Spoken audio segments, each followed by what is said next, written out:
Bonjour à tous et bienvenue dans cette nouvelle vidéo. On se retrouve aujourd'hui pour une vidéo spéciale puisqu'il s'agit de la vidéo en lien avec l'événement d'Amandine Young pour la sortie de son nouveau hors-série sur le tarot de Marseille. Voilà, donc je vous montre moi l'illustration que j'ai choisie.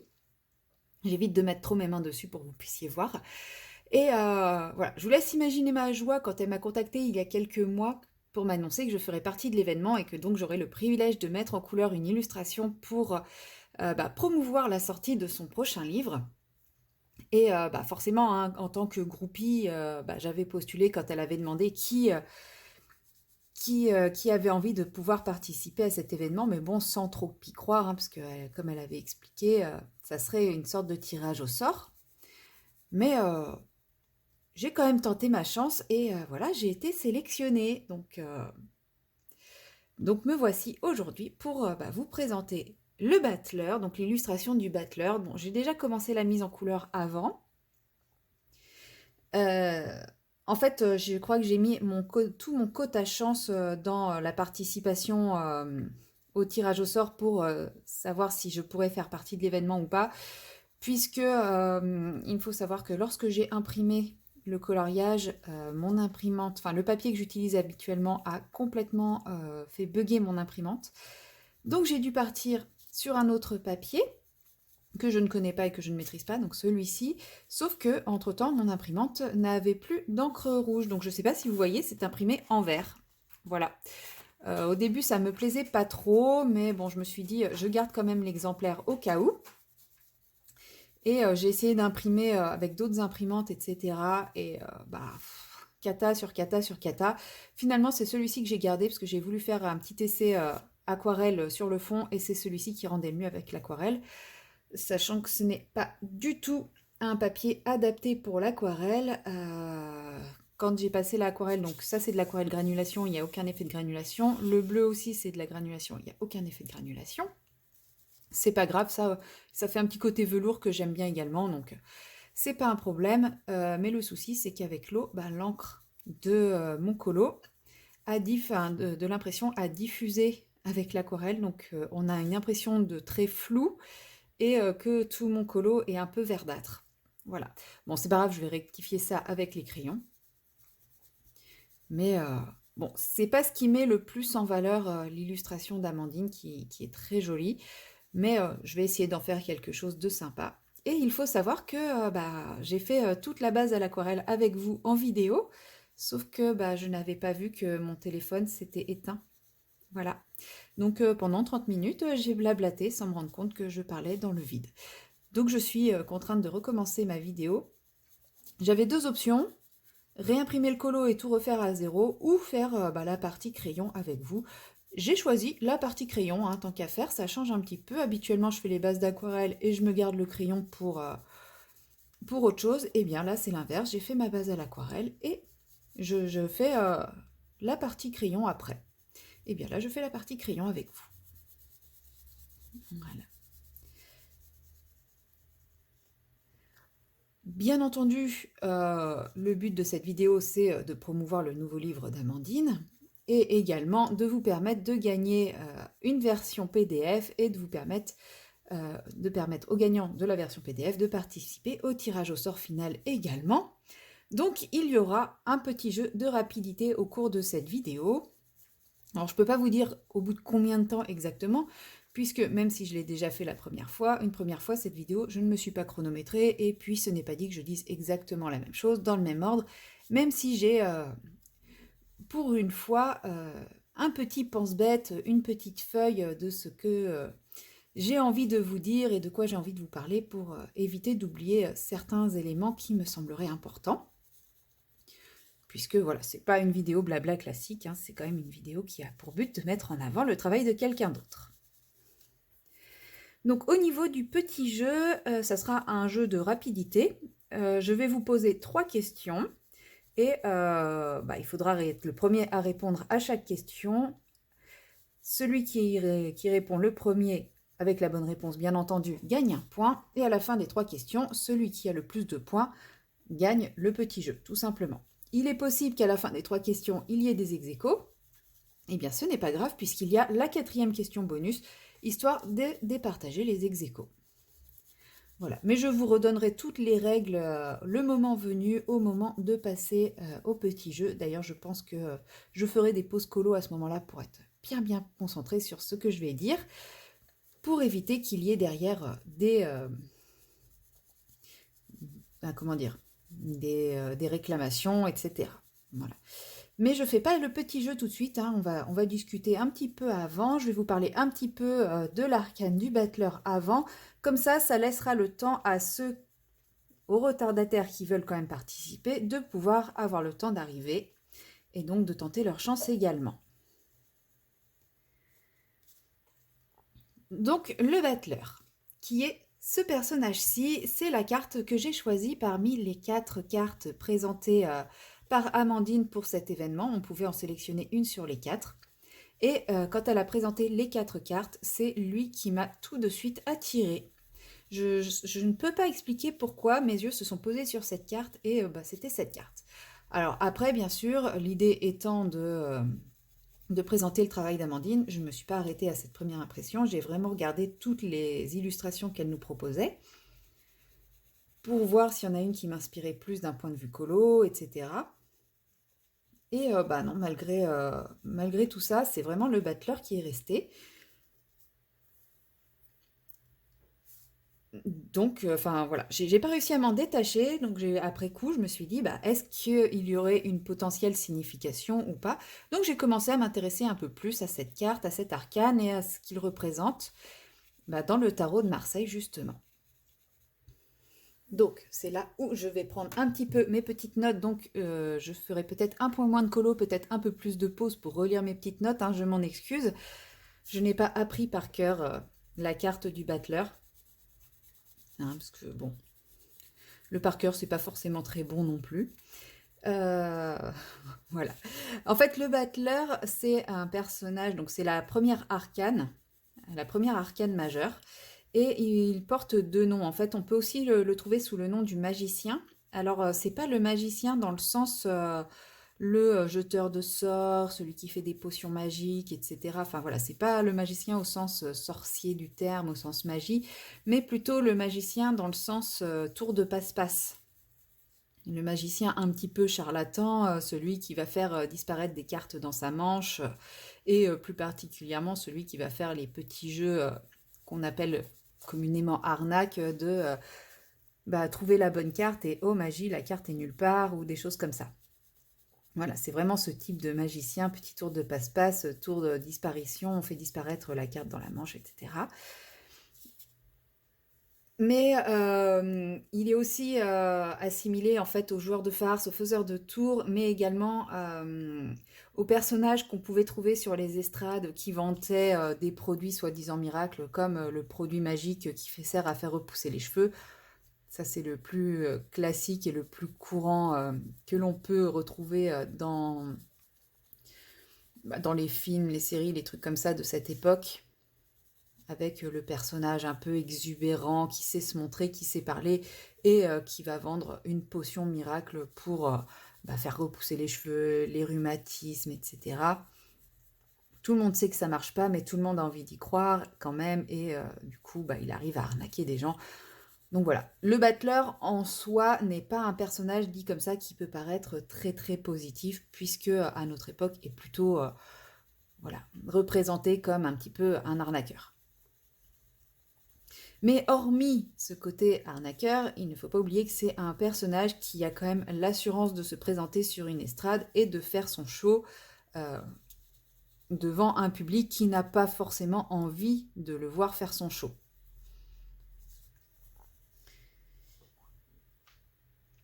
En général, dans les cartes de tarot de Marseille, le battleur est représenté par un jeune homme, que vous voyez ici, avec des traits plutôt juvéniles et en général androgynes. En fait, on pourrait considérer que c'est la carte du beau gosse, comme pourrait l'appeler Clio, hein, quand elle parle des personnages masculins dans les livres d'Amandine. En général, elle dit qu'il y a le beau gosse, et bien on pourrait considérer que c'est le beau gosse du tarot, le battleur. Il est représenté avec une chevelure blonde et bouclée, plutôt abondante et ça c'est une façon de caractériser la soif de liberté du personnage, l'indépendance et mais également ses qualités spirituelles. C'est pour ça que je vous disais, effectivement, le battleur en lui-même n'est pas un personnage très positif, mais il dégage quand même beaucoup de valeurs, assez positives comme, bah, voilà, l'indépendance, les qualités spirituelles et la soif de liberté. C'est quand même des choses qui sont plutôt valorisantes et plutôt positives, enfin, en tout cas à mon goût. Dans l'illustration d'Amandine, il est représenté en portrait, mais généralement il est représenté en pied, devant une table qui a 3 pieds. Et son regard est tourné vers sa droite. Si je précise bien vers sa droite, c'est parce que là, son regard est tourné vers la droite, mais notre droite, alors qu'habituellement, son regard est tourné vers sa droite, donc vers notre gauche. En fait, le regard tourné vers la droite symbolise le regard vers l'avenir. Donc là, selon le dessin d'Amandine, on peut partir du principe qu'il ne regarde pas vers son avenir, mais vers notre avenir. Par contre, je ne sais pas ce qu'on peut penser de son petit sourire en coin par rapport à son regard vers l'avenir, enfin vers notre avenir. Je ne sais pas trop quel coup il nous prépare, mais en tout cas, ça a l'air de bien le faire sourire, hein. Au niveau de son costume, le battleur, normalement, est représenté pardon, par un costume bariolé qui est bleu et rouge. Alors, moi, j'ai pris la liberté de ne pas faire le costume réel du battleur, pour la simple et bonne raison que j'ai envie de mettre en valeur le dessin d'Amandine et je me sentais pas de faire quelque chose qui rendrait bien si je faisais quelque chose de trop bariolé. Enfin, le costume est avec des espèces de carreaux bleus et rouges. Je ne me sentais pas capable de reproduire ça, donc je suis partie sur le bleu et j'ai mis du violet. Voilà, c'est pas grave. Je ne fais pas le vrai battleur, je n'ai pas pour but de représenter exactement la carte du battleur, mais de m'en inspirer. Donc c'est pour ça que je suis quand même restée sur une dominante de bleu par rapport à son costume. Mais voilà, je n'avais pas envie de tout gâcher en rajoutant des morceaux rouges au milieu. Son costume justement, le fait qu'il y ait ces deux couleurs qui tranchent, qui ne vont pas ensemble, c'est un costume qui attire l'œil parce que c'est un personnage qui aime séduire. Ça représente également le côté artistique du personnage, c'est l'artiste de la famille. Et il se sert de ce côté artistique pour susciter des émotions et rendre réels ses rêves les plus fous. Mais le côté bariolé, les deux couleurs qui tranchent ainsi, ça représente l'esprit dispersé et sauvage du personnage.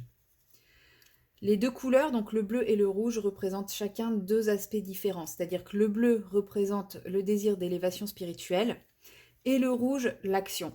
Donc en fait, sa tenue, c'est la représentation de l'équilibre entre l'action et le désir spirituel, le désir d'élévation spirituelle. En gros, cet arcane pourrait symboliser penser pour agir. Lorsqu'il est représenté debout, cet arcane, il est devant, comme je vous l'ai dit, devant une table et il est entouré de pas mal d'objets. Donc dans sa main gauche, comme vous le voyez, il tient une baguette. Et cette baguette, c'est un symbole de pouvoir, de puissance et d'agilité. Et elle renvoie également à la carte des bâtons. Donc je ne vais pas m'étendre sur le sujet de la carte des bâtons, c'est pas une carte majeure. Mais voilà, elle renvoie à d'autres cartes du tarot. Au niveau de sa main droite, donc là on ne la voit pas, mais moi j'ai décidé de le représenter ici, même si c'est pas sa vraie représentation, sur le petit patch qu'il a là. C'est pas sa vraie représentation, parce que normalement dans sa main droite, il tient un disque jaune qui symbolise le soleil et il le tient au niveau de son centre de gravité. Donc son centre de gravité n'est absolument pas là, sinon je le plains, le pauvre. Et en fait, ce disque jaune évoque les multiples personnalités, enfin les multiples facettes de la personnalité du personnage.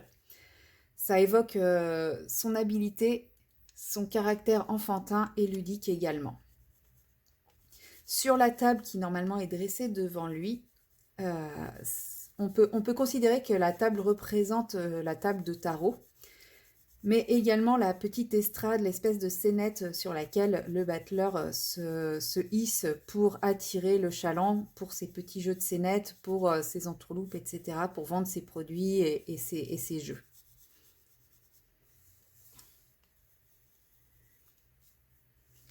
Sur la table sont posés également différents éléments. Et en fait, ces éléments sont là pour montrer que le battleur a déjà toutes les mains en carte, pardon, toutes les cartes en main pour réaliser ces différents plans qui ne sont pas forcément toujours très en faveur du passant, quoi.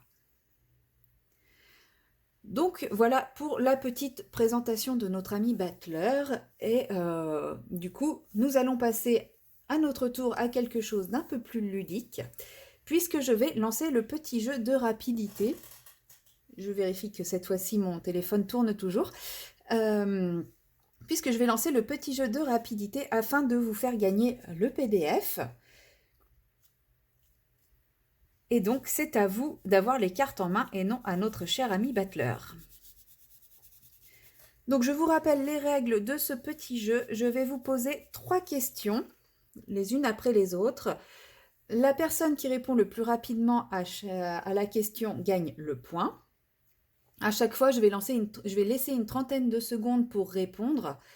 Seules les réponses données après le top seront acceptées. Et bien entendu, les réponses données après que je vous donne la bonne réponse ne seront pas acceptées non plus.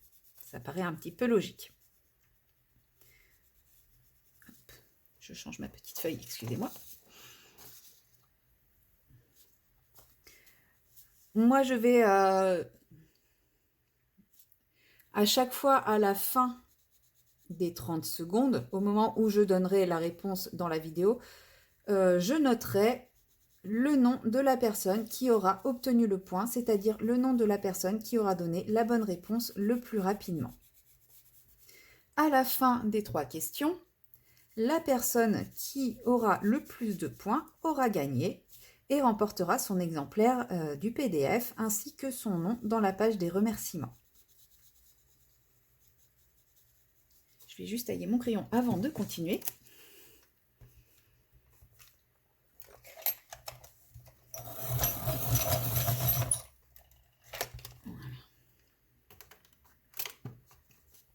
Elle gagnera également la possibilité de participer au tirage au sort final pour gagner le livre physique et d'autres surprises de la part d'Amandine.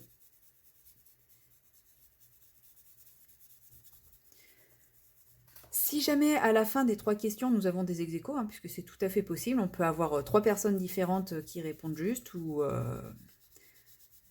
2 et quelqu'un et personne qui répond à la dernière. Enfin, tout est possible, on va dire. Oui, c'est vrai que c'est plus facile d'avoir 3 identiques que 2 vu qu'il y a 3 questions. Mais bon, bref, tout est possible. Il se peut qu'il y ait des ex-aequo. Donc dans ces cas-là, je pose une 4e question qui va servir à départager les ex-aequo.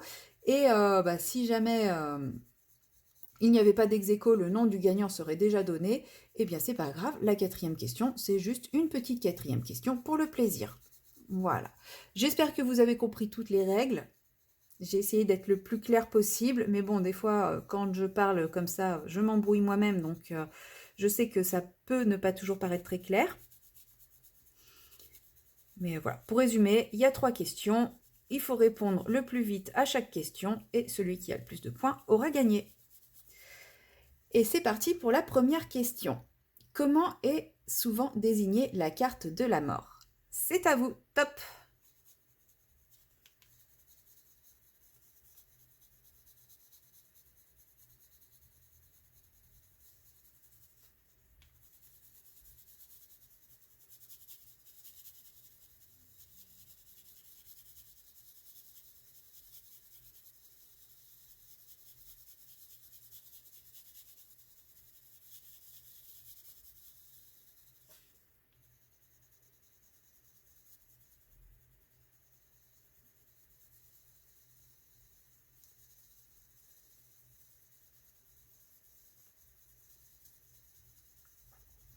Le temps est fini.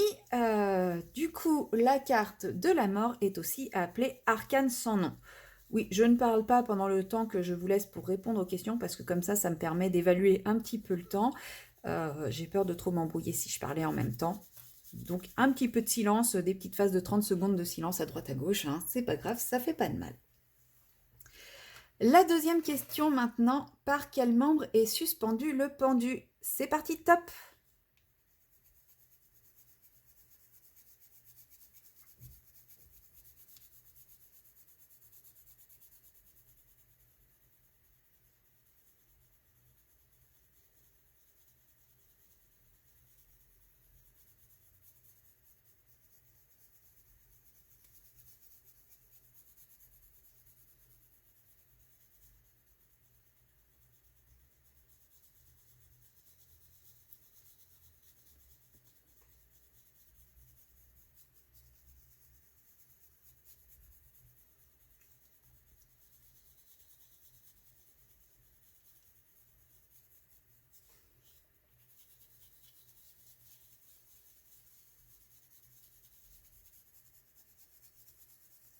Le temps est terminé et le pendu est suspendu par le pied.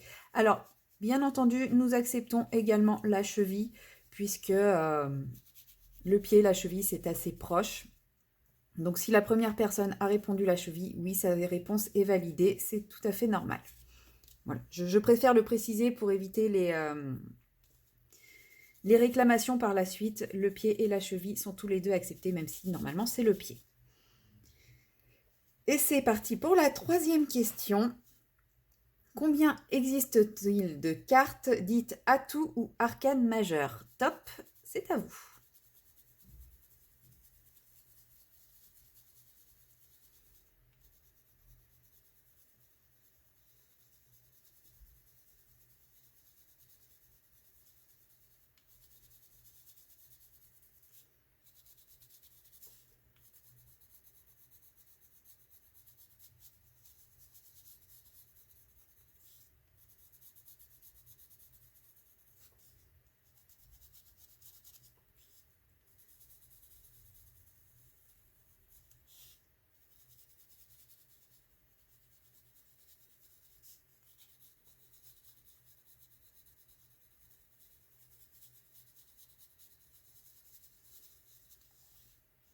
C'est fini. Il y a en tout 22 arcanes majeures. Bon, par contre, je vous épargne la liste des arcanes, hein, si ça vous intéresse, je pense que vous pourrez la voir dans les autres vidéos des personnes qui participent à l'événement. Sinon, ça se trouve assez facilement sur Internet. Et puis, je vous épargne également cette liste, puisque vient la question bonus ou la question juste pour le plaisir, celle qui sert à départager les éventuels gagnants. Enfin, les éventuels ex-aequo, pardon, pour qu'il n'y ait qu'un gagnant à la fin. Et donc, je vous demande quel est le numéro de la carte Lune. À vos réponses, c'est parti, top!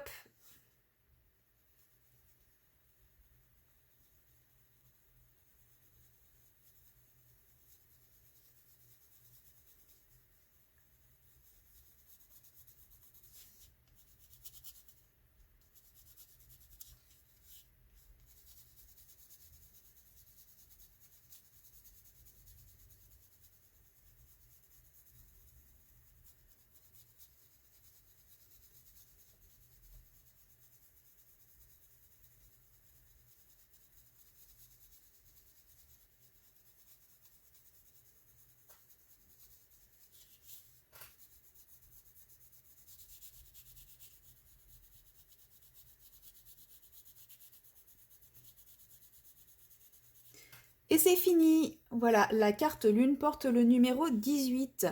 Donc, eh bien, félicitations à la ou le gagnant. Je ne sais pas si ça se dit, là, ce que je viens de dire. Bref, félicitations au gagnant. Ou à la gagnante. Voilà, c'est plus simple, hein. J'aurais affiché, ou Amandine aurait affiché le nom de la personne qui a gagné dans le chat. Je t'invite à me contacter par email pour la suite. Donc mon email se trouve dans la description de ma chaîne YouTube, mais sinon je vais la mettre également dans le chat. Ou si tu préfères, tu peux également me contacter via Instagram, hein. Il n'y a pas de souci, l'un et l'autre ça fonctionne. je répondrai sans problème dessus. Et bah voilà, désolée pour ceux qui n'auront pas gagné. Après, il y a encore plein d'autres vidéos où vous pourrez tenter votre chance. Donc, je vous invite également à aller sur les chaînes des autres personnes qui participent à ce chat, hein. Il y a quand même l'occasion, plusieurs occasions de remporter ce livre en PDF. Donc, n'hésitez pas à retenter votre chance, hein. Malheureusement, il ne peut y avoir qu'un seul gagnant par vidéo. Et déjà, il y a quand même beaucoup de gagnants sur cet événement, parce qu'on est quand même nombreux à participer. Donc, c'est chouette.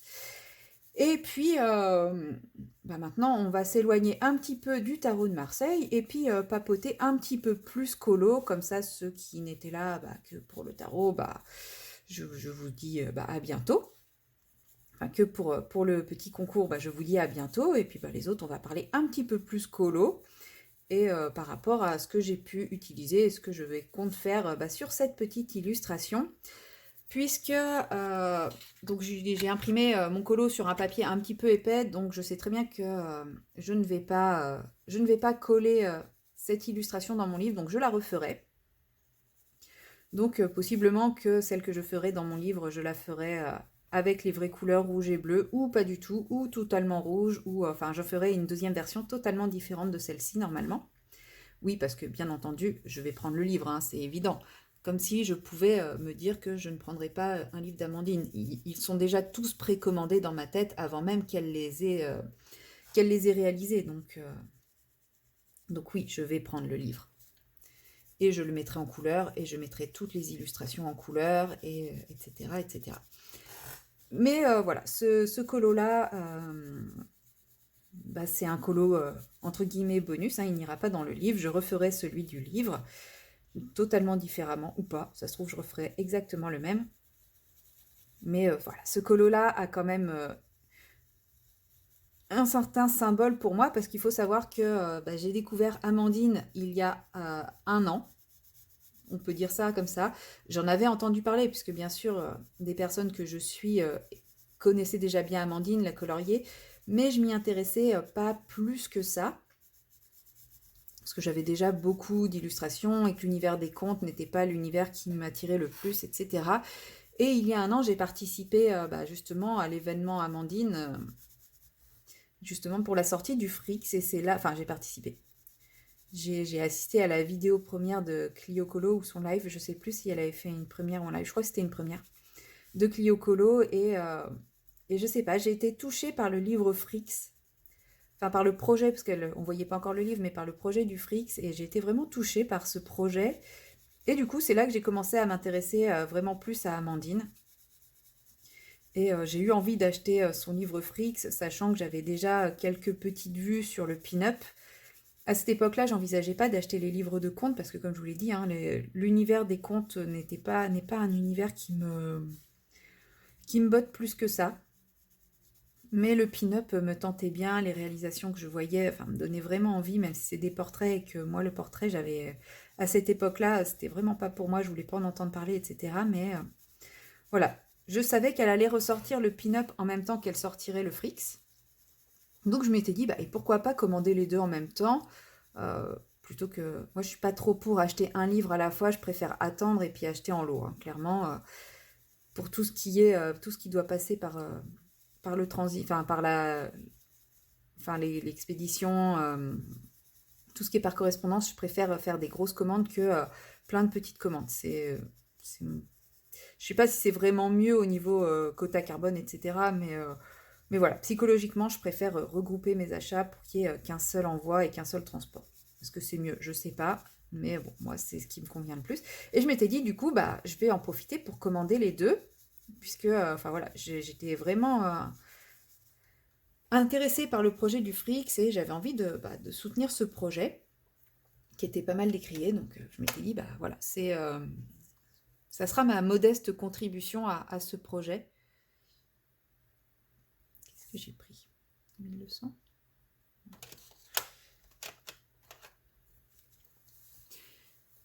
Et c'est ainsi que bah, du coup j'ai découvert Amandine. Je ne pensais pas qu'Amandine allait devenir une de mes illustratrices favorites. Et j'ai reçu mon premier livre, le Frix, et bah, en regardant les illustrations, mais j'ai été vraiment touchée par ces petits personnages. Et, et voilà, je suis tombée dedans, quoi. Je suis devenue accro, et puis bah, j'ai commencé à parler un petit peu avec Amandine, et puis voilà, hein, le reste s'est fait de lui-même, et maintenant, bah, je suis une groupie. Voilà, on peut le dire, je suis une groupie qui aurait eu 2 occasions de la rencontrer, mais j'étais séquestrée à mon boulot à chaque fois. Donc bah, j'attends avec impatience le moment où on pourra enfin se rencontrer, parce que quand telle une groupie, j'ai envie de rencontrer mon idole, quoi. Voilà, tout simplement. Je vais lui faire peur en racontant ça. Mais, euh, mais voilà pourquoi cet événement aujourd'hui, de pouvoir faire partie de l'événement pour présenter son nouveau livre, bah, c'est vraiment quelque chose de fort pour moi, puisque voilà, là, enfin, je trouve ça très flatteur de pouvoir présenter bah, une de ces illustrations en avant-première. Je trouve ça vraiment très flatteur. Et puis en plus, bah voilà, c'est au travers de ce même type d'événement il y a un an que j'ai vraiment découvert Amandine, que j'ai vraiment découvert son travail, et que voilà, j'ai franchi le pas de m'acheter mon premier livre d'Amandine. Donc voilà, pour moi cet événement a vraiment plusieurs sens, et voilà, c'est vraiment un honneur pour moi. Donc ce colo-ci ne sera pas dans le livre, mais il sera à part, comme, bah, comme un petit peu un symbole de ce moment pour moi qui est particulier. De ce moment qui est un peu particulier pour moi.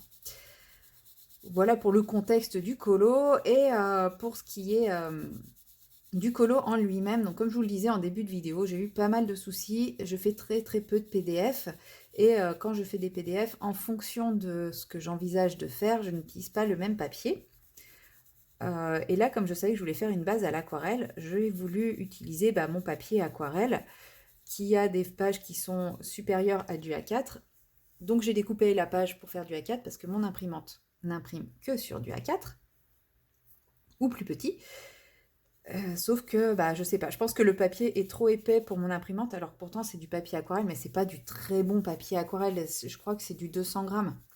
Et normalement, mon imprimante est censée pouvoir prendre du papier photo qui fait 260 grammes. Donc je ne sais pas pourquoi le papier a bloqué dans l'imprimante. Enfin, ça a été un carnage, etc. Donc j'ai abandonné l'idée d'utiliser mon papier aquarelle. J'ai tenté ce papier-là qui vient des blocs Action, les blocs avec trois couches, enfin avec où il y a du noir, du craft et du blanc, et 2 épaisseurs de papier à chaque fois. Je sais que celui-là, il passait dans mon imprimante parce que j'avais déjà imprimé des colos dessus, mais uniquement pour faire au crayon de couleur. Donc j'ignorais totalement comment il réagissait à l'aquarelle. Donc je me suis dit, je tente. Donc je l'ai imprimé sur ce papier-là, sauf que plus d'encre rouge, bien. Donc je me suis dit, bon, bah, pourquoi pas, je garde. J'ai quand même essayé d'imprimer au boulot. Donc au boulot, mon papier aquarelle ne passe pas. Ce papier-là ne passe pas. Et j'étais obligée d'imprimer sur mes feuilles un petit peu Bristol en 80 grammes, je crois, ou 90 grammes. C'est des feuilles qui sont pratiques. Je peux faire des choses au crayon dessus si je veux pas faire des choses trop de fou, etc. Mais je sais pas. J'ai fait mes essais à l'aquarelle et ça rendait pas top top du tout. Du coup, c'est celui-ci qui a eu l'unanimité des avis, parce que j'ai présenté les différents avis sur le groupe de l'événement, et voilà, c'est celui-ci qui a remporté les suffrages. Donc voilà, j'ai fait ma petite base à l'aquarelle, ça s'est fait, ça se faisait. J'ai pas l'effet granulation, mais du coup, voilà, j'ai fait une petite base à l'aquarelle. Donc le fond, comme je vous l'ai dit, c'est de l'aquarelle granulation White Knight. J'ai rajouté, je le trouvais un peu trop, comment dire, pas fade, mais un peu trop lisse. Donc j'ai rajouté ces espèces de petites bulles au stylo gel. Voilà, je sais pas si ça rend bien, j'aime bien, mais bon, je suis pas encore convaincue, mais en même temps je l'ai fait avant de faire tout le colo, donc forcément ça fausse un peu. Le chapeau et la veste en bleu, la partie bleue, j'ai fait ça aussi à l'aquarelle White Knight. Et après, pour toutes les touches de couleur, j'ai utilisé mes aquarelles nuances d'aquarelle, sauf pour la peau que j'ai fait aux aquarelles Pigmentarium. Et les parties, l'espèce d'infini et les boutons qui sont un peu plus métalliques, j'ai fait ça au Pigmentarium aussi, mais je suis pas trop fan du rendu de ce que j'ai fait. Je dis pas que ça vient de l'aquarelle, hein, je pense que ça vient de moi ce que j'ai fait plus qu'autre chose. Mais voilà, c'est mes petites bases à l'aquarelle, tout ce qui est plus classique. tout ce qui est plus classique. Voilà, c'est pas une base à l'aquarelle très prise de tête. De toute façon, le papier ne m'aurait pas permis de faire quelque chose de plus recherché à l'aquarelle. Donc voilà, j'ai très rapidement pris la décision de faire base à l'aquarelle et ombrage au crayon de couleur par la suite. Au moins, ça permet de faire un travail au crayon de couleur qui est un peu plus simple, un peu plus léger, enfin voilà, parce qu'on peut faire des colos tout au crayon de couleur hein, qui rendent vachement bien, mais c'est vrai que c'est pas la technique que j'aime le plus, on va pas se mentir. Et pour les crayons de couleur, eh bien, j'utilise la gamme des Chromaflow. Pour le moment, je possède la gamme des 72 Chromaflow, dont voici le nuancier.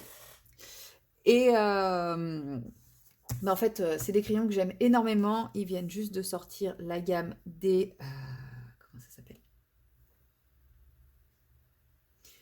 Ils viennent de sortir la gamme des 150 et j'ai envie d'avoir la gamme des 150. Donc, si je veux la gamme des 150, il faut que j'use ma gamme des 72 avant. Et plus je vais attendre, plus il risque de... Désolée, je taille mon crayon. Plus le prix risque d'augmenter. Donc, forcément, j'use mes Chromaflow. Voilà, tout simplement. Mais ouais, je me tâte vraiment à prendre la gamme des 72. Donc... Des 72. Non, j'ai la gamme des 72. Ouais, je me tâte vraiment à prendre la gamme des 150. J'ai regardé aucune revue de ces crayons, aucune présentation de unboxing, etc. Parce que je me dis, si je regarde ça, je vais voir le nuancier et je risque de craquer. Alors, j'essaye de me raisonner, un petit peu, quoi. Donc là, je vais essayer de lui faire des petits cheveux blonds, mais ça va pas être ce qu'il y a de plus facile. Parce qu'en fait, j'ai pris une base un peu blond, mais comme je vous disais, l'encre verte s'est diffusée dans mon aquarelle, donc ça risque de faire un effet beaucoup moins blond tout à coup. Le 200, il est là. Il est peut-être un petit peu trop orangé, lui. On va voir ce que ça donne. Oh non, ça passe. Ça passe, ça passe. Oh, ça ira très bien. Ça fera l'affaire. S'il faut, je reviendrai un petit peu estomper, assombrir un petit peu avec du beige. Avec quelque chose d'un peu plus beige par-dessus. Mais j'aimerais bien qu'il ait quand même le petit côté doré du cheveu blond, quoi. Pas que le côté brun du beige.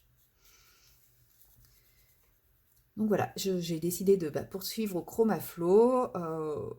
La peau au Chromaflow, par contre, je ne sais pas du tout ce que ça va donner. Donc c'est possible qu'au dernier moment, je me dégonfle et que j'utilise mes crayons teint de peau. Hein. Je ne suis pas encore du tout assez à l'aise avec les portraits. Après, ce que j'aime bien dans ce genre d'illustration d'Amandine, c'est qu'effectivement, c'est des portraits. Maintenant, c'est des portraits assez simplifiés. Donc, j'ai pas besoin de faire un truc 100% super réaliste. Donc déjà, ça me réconforte quand même beaucoup dans ma pratique du portrait. Et puis, au final, c'est un portrait, mais le visage ne prend pas toute la page.